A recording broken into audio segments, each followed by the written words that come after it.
ஸ்ரீ குருபியோ நமஹா. நான் ஆஸ்ட்ரோமுத்தரம்மா பாலாஜி, ஸ்ரீ முத்துக்காளி ஜோதிடம், கோவையிலிருந்து. இப்போ நம்ம பார்க்க போகிறது இந்த டிசம்பர் மாதம் 2025க்கு உண்டான ராசி பலன்கள். இந்த மாதத்தில் கிரகங்களினுடைய அமைவு எப்படி இருக்குது அப்படின்னு பார்த்தோம்னா, குரு பகவான் கடகராசியிலிருந்து வக்ரகதியில் நகர்ந்து மிதுன ராசிக்குள்ளே பயிற்சி ஆயாச்சு. இன்னைக்கு டிசம்பர் மாதம் 5ஆம் தேதி அன்று. அதே போல் சனி பகவான் வக்ர நிவர்த்தி ஆகி தான் மீனராசியில் அமர்ந்திருக்கிறார். ராகு கும்பராசியில் இருக்கார்.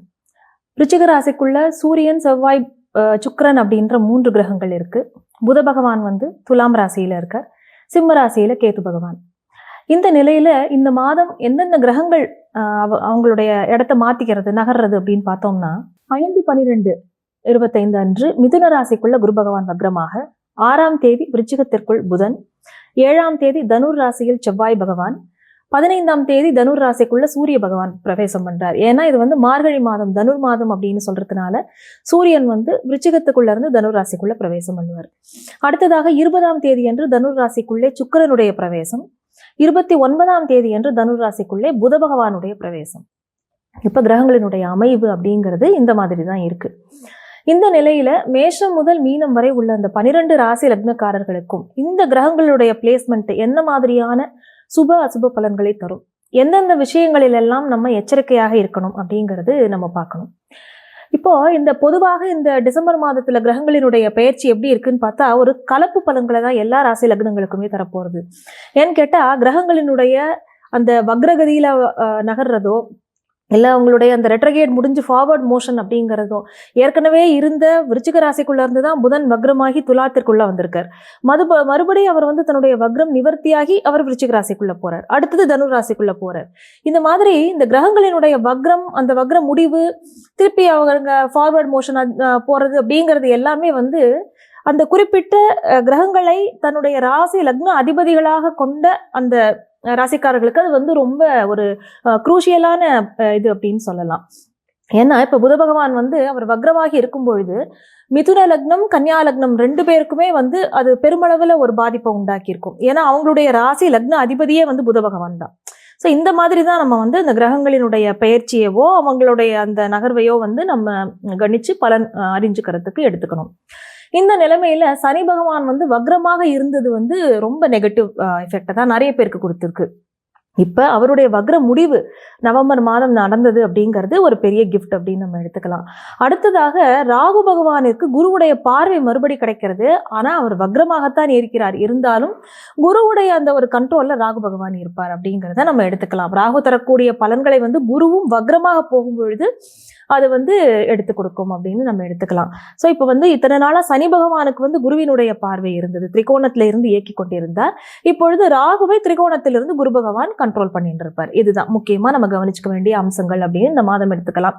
மற்றபடி இந்த டிசம்பர் மாதம் இந்த கார்த்திகையுடைய முக்கியமான நாட்கள் அப்படின்னு வரும் இல்லையா, நம்ம பரணி தீபம், கார்த்திகை தீபம் இதெல்லாம் ஏத்துறது, திருவண்ணாமலை தீபம், இந்த விசேஷ நாட்கள்லாம் இருக்கு. அதனால அதை யாரும் தவற விட வேண்டாம். அடுத்ததாக தனுர் மாதம் அப்படின்னு சொல்றது ரொம்ப ரொம்ப ஒரு விசேஷமான மாதம். மார்கழி மாதம் அப்படிங்கிறது கிருஷ்ணரே என்ன சொல்லியிருக்கார், மாதங்களில் நான் மார்கழியாக இருக்கிறேன் அப்படின்னு சொல்லியிருக்கார். அப்போ அந்த மார்கழி மாதம் அப்படிங்கிறது ரொம்ப ரொம்ப இறை வழிபாட்டுக்கு உகந்த மாதம். ஏன்னா தேவர்களுடைய அந்த விடியற்காலை பொழுது அப்படின்னு சொல்றது அந்த மார்கழி மாதம் தான்.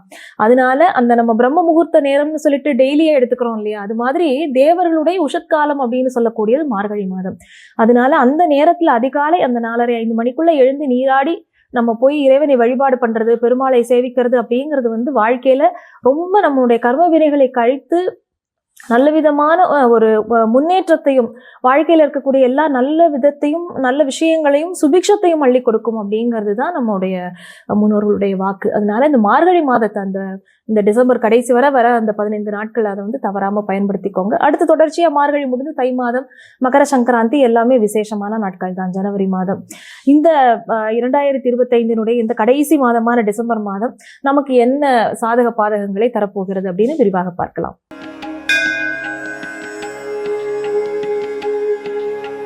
மிதுன ராசி அல்லது மிதுன லக்னக்காரர்களுக்கு இந்த டிசம்பர் மாதம் 2025 உங்களுக்கு என்ன விதமான பலன்களை தரப்போகிறதுன்னு பார்க்கலாம்.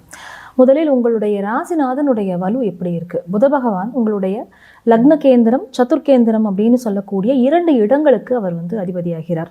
உங்களுடைய சுகஸ்தானம் அப்படின்னு சொல்லக்கூடிய வீடு, வாகன வசதிகள், தாயார் எல்லாவற்றையும் குறிக்கக்கூடிய உங்களுடைய வித்தை, இது எல்லாவற்றையும் குறிக்கக்கூடிய அந்த 4ஆம் இடத்திற்கும் உங்களுடைய அதிபதி வந்து லக்னாதிபதி புதன் தான் அதற்கும் அதிபதியாகிறார். சரி, இப்போ வந்து புதன் என்ன ஆச்சுன்னா, நடுவில் புத பகவானுடைய வக்ர பெயர்ச்சின்னு ஒன்று இருந்தது.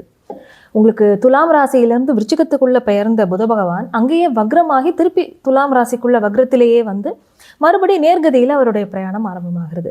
இப்போ புதன் வக்ரமாக இருந்த காலங்களில் எப்படி இருந்ததுன்னா, கம்யூனிகேஷன் அப்படின்னு சொல்லக்கூடிய அந்த நம்ம ஒருத்தர்கிட்ட ஒரு விஷயத்த பேசுகிறோமோ, இல்லை தகவல் தொடர்பு அப்படின்னு சொல்கிறது, அது மெயில்ஸாக இருக்கட்டும், வேறு ஏதாவது ஒரு லெட்டர் வகையில் இருக்கக்கூடிய கம்யூனிகேஷனாக இருக்கட்டும், எதுவாக இருந்தாலும் அது வந்து ஒரு சிக்கலில் இருந்தது அப்படிங்கிறத மறுப்பதற்கு இல்லை.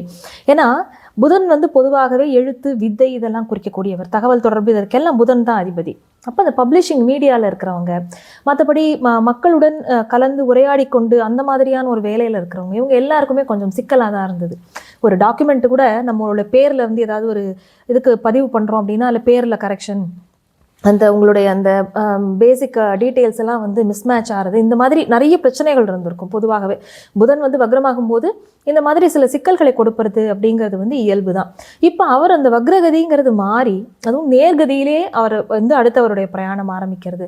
ஸோ இப்போ லக்னாதிபதி நல்ல நிலைமையில் இருக்கும்போது நம்மளுடைய அந்த திங்கிங் கெப்பாசிட்டியுமே ரொம்ப நல்லா இருக்கும். ஏன்னா புத்திக்கு வந்து புதனை தான் நம்ம சொல்லுவோம் இல்லையா? நம்ம ஒரு விஷயத்தை வந்து நல்ல ஒரு யூகமாக யோசிக்கிறதுங்கிறது வந்து புதன் நல்லா இருக்கணும். அப்போது இந்த புத பகவானே உங்கள் லக்னாதிபதியாகி அவரும் வக்ரமானா அப்போ எப்படி இருக்கும்? நம்மளுடைய தாட்ஸே கிளியராக இருக்காது, ஒரு கிளாரிட்டி ஆஃப் மைண்ட் அதுவே நமக்கு இருக்காது. அப்போ அந்த சிக்கல்கள்லாம் இப்போ மாறக்கூடியது இந்த மாதம் உங்களுக்கு நிச்சயமாக இருக்கும். அதே போல் லக்னாதிபதி போய் 5ஆம் இடமான சுக்கிரனுடைய வீட்டில், தன்னுடைய நட்பு வீட்டில் போய் அவர் உட்கார்ந்துட்டு இருக்கிறதுங்கிறது ரொம்ப நல்ல பலன்களை தான் உங்களுக்கு தரும். அடுத்ததாக புதன் வந்து 6ஆம் இடத்துக்கும் போவார். 6ஆம் இடத்துக்கு விருச்சிக ராசிக்குள்ள பிரயாணம் பண்ணுவார். அங்கிருந்து அடுத்தது தனுர் ராசிக்குள்ளேயும் போவார். இந்த மாதத்தினுடைய 6ஆம் தேதி அன்னைக்கு விருச்சிகத்துக்குள்ளேயும், திருப்பி 29ஆம் தேதி அன்னைக்கு தனுர்க்குள்ளேயும் அவர் போவார் 7ஆம் இடத்திற்கு. இப்போ பொதுவாக இந்த மாதம் உங்களுக்கு எப்படி இருக்கும்னா, மனதில் வந்து உங்கள் எதிர்பாலினத்தின் மீது ஒரு ஈடுபாடுங்கிறது வரும். உங்களுக்கு பிடிச்ச ஒரு வாழ்க்கை துணை, இவங்க தான் நம்மளோட லைஃப் பார்ட்னரும் அப்படின்னு சொல்லிட்டு ஒரு மணி அடிக்கும் உங்களுக்கு தலையில். ஸோ அந்த மாதிரி உங்களுக்கு பிடிச்சவங்கள நீங்கள் மீட் பண்ணுவீங்க, உங்களுடைய உணர்வுகளை வெளிப்படுத்தி அவங்கக்கிட்ட சம்மதம் வாங்குவீங்க. அதனால் மனதில் வந்து நல்ல ஒரு சந்தோஷம் குடிக்கொள்ளக்கூடிய மாதம் இது அப்படின்னு சொல்லலாம். நிறைய பேருக்கு வந்து திருமண முயற்சிகள் எல்லாமே பலிதமாகும். ஏற்கனவே பார்த்துட்டு போயிட்டு பதிலே வராத இடத்துலேருந்து பதில் வரும். திருமணம் நிச்சயிக்கப்பட்டு அது முடிவாகக்கூடிய காலகட்டமாக இந்த காலகட்டம் இருக்கும். ஸோ 2026 வந்து ஃபஸ்ட்டு நல்ல விஷயமே வந்து திருமணம் அப்படிங்கிறது நிச்சயிக்கப்பட்டு திருமணம் நடைபெறக்கூடிய ஒரு நல்ல விஷயமானது நடக்கும் மிதுன ராசிக்காரர்களுக்கு. அடுத்ததாக இப்போது மற்ற கிரகங்களினுடைய அமைவு எப்படி இருக்குன்னு பார்த்தா, உங்களுடைய ராசி லக்னத்திற்கு 6ஆம் இடத்துல ஒரு கிரகங்களுடைய கூட்டணியே இருக்குது. அங்கே யாரெல்லாம் இருக்காங்கன்னு பார்த்தா, சூரியன், செவ்வாய், சுக்கிரன் 3 பேரும் அங்கே இருக்காங்க. செவ்வாய் பகவான் வந்து 6ஆம் இடத்திற்கு அதிபதி. உங்களை பொறுத்த வரைக்கும் 6, 11ங்கிற 2 இடங்களுக்கும் அவர் அதிபதி. அவர் போய் 6ஆம் இடத்துல நல்ல வலுவாக உட்கார்ந்துருக்கார். அப்போ என்ன ஆகுனா, அடுத்தவங்களோட நீங்கள் பேசும்போது, அவங்களோட நீங்கள் பழகும் பொழுது கொஞ்சம் உங்களுடைய அந்த நட்பு வட்டம் அப்படிங்கிறது வந்து கொஞ்சம் கம்மியாயிடும். கொஞ்சம் எதிர்ப்புகள் அப்படிங்கிறது கொஞ்சம் இருக்கும். உங்களை பற்றி கொஞ்சம் அடுத்தவங்களுக்கு ஒரு ஒத்துப்போகாத ஒரு தன்மை அப்படிங்கிறது இருக்கும். அதிலெல்லாம் நீங்கள் கொஞ்சம் கவனமாக இருக்கும். எதிர்ப்புகள் கொஞ்சம் வலுக்கக்கூடிய காலகட்டம் அப்படின்னு நீங்கள் எடுத்துக்கலாம். அதே நேரத்தில் ஏதாவது எக்ஸாம்ஸ்க்கெல்லாம் படித்து காம்படிட்டிவ் எக்ஸாம் எழுதுறீங்க, இல்லை வேறு ஏதாவது ஒரு தேர்வுக்கு நீங்கள் விண்ணப்பித்து அதுக்காக காத்துன்னு இருக்கீங்க அப்படின்னா, உங்களுக்கு எல்லாம் நல்ல பலன்கள் கிடைக்கக்கூடிய அரசு தேர்வு இந்த மாதிரிலாம் எழுதினா அதில் நல்ல விதமான முடிவுகள் வரக்கூடிய ஒரு காலகட்டம் தான் இது. அடுத்தது மெயினானது நம்ம என்ன சொல்லணும்னா, குரு பகவான் எப்படி இருக்காருங்கிற நிலைமையை பார்க்கணும். ஏன்னா உங்களுக்கு வந்து களத்திரஸ்தானம், பாதகஸ்தானம் 2த்துக்கும் அவர் தான். அதாவது களத்திராதிபதிங்கிறவரே உங்களுக்கு பாதகாதிபதி. அதே போல் 10ஆம் இடம்னு சொல்லக்கூடிய அந்த தசம கேந்திரம் அப்படின்னு சொல்லுவோம், இருக்கிற கேந்திர ஸ்தானங்களிலே மிகவும் வலிமை வாய்ந்தது.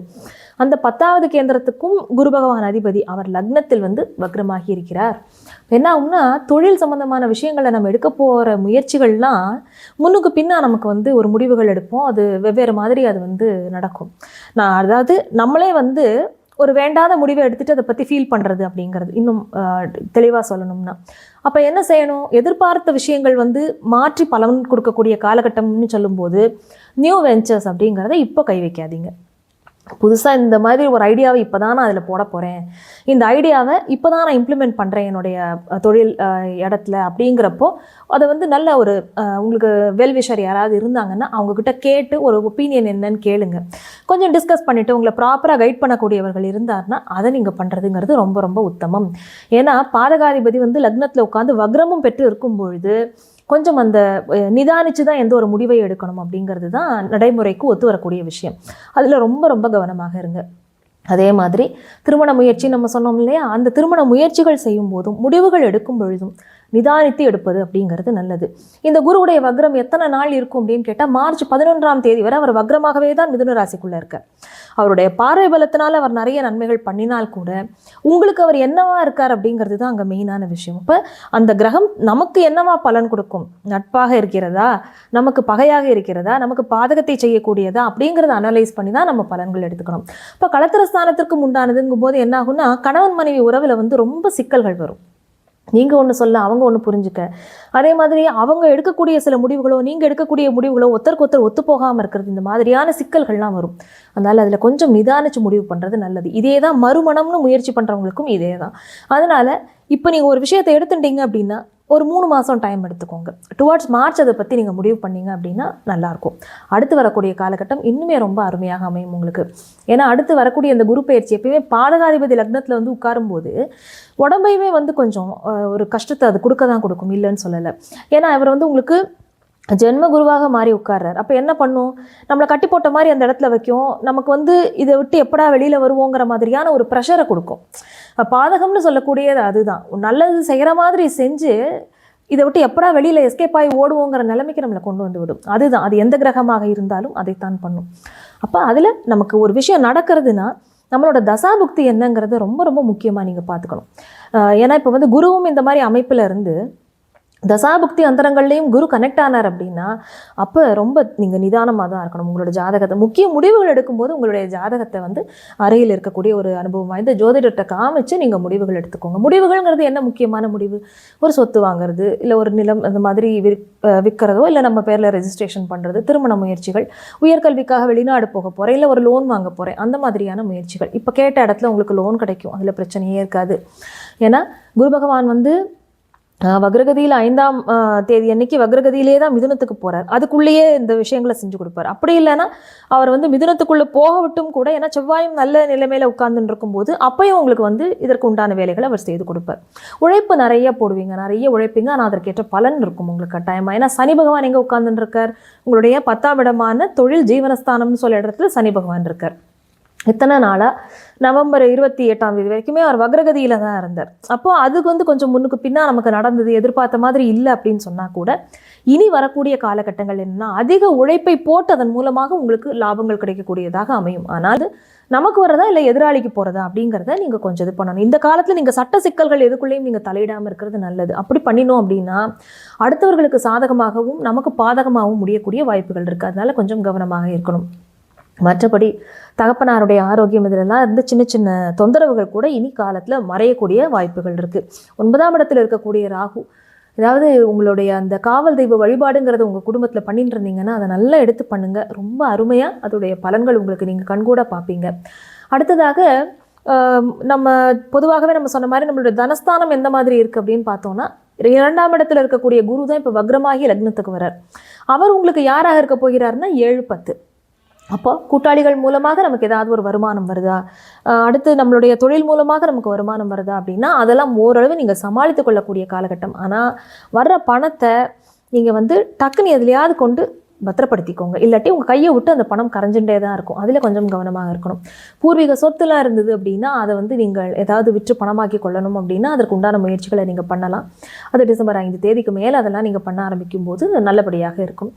மற்றபடி வந்து இந்த மாதம் டிசம்பர் மாதம்னு சொல்லக்கூடிய இந்த கார்த்திகை 15 மார்கழி 15 வரை இருக்கக்கூடிய இந்த காலகட்டம் ராசி மிதுன லக்னக்காரர்களுக்கு நல்ல விதமான பலன்களைத்தான் தரப்போகிறது. அவரேஜாக பார்த்தோம் அப்படின்னா உங்களுக்கு வந்து ஒரு 65% வரை நற்பலன்கள் தான் நடக்கிறதுக்கு வாய்ப்புகள் இருக்குது. இனி அடுத்து வர இருக்கக்கூடிய 2026 புத்தாண்டு அனைவருக்கும் இனிய ஆண்டாக உங்களுடைய எல்லா நல்ல எண்ணங்களும் நிறைவேறக்கூடிய ஒரு ஆண்டாக அமைய என்னுடைய வாழ்த்துக்கள். நன்றி.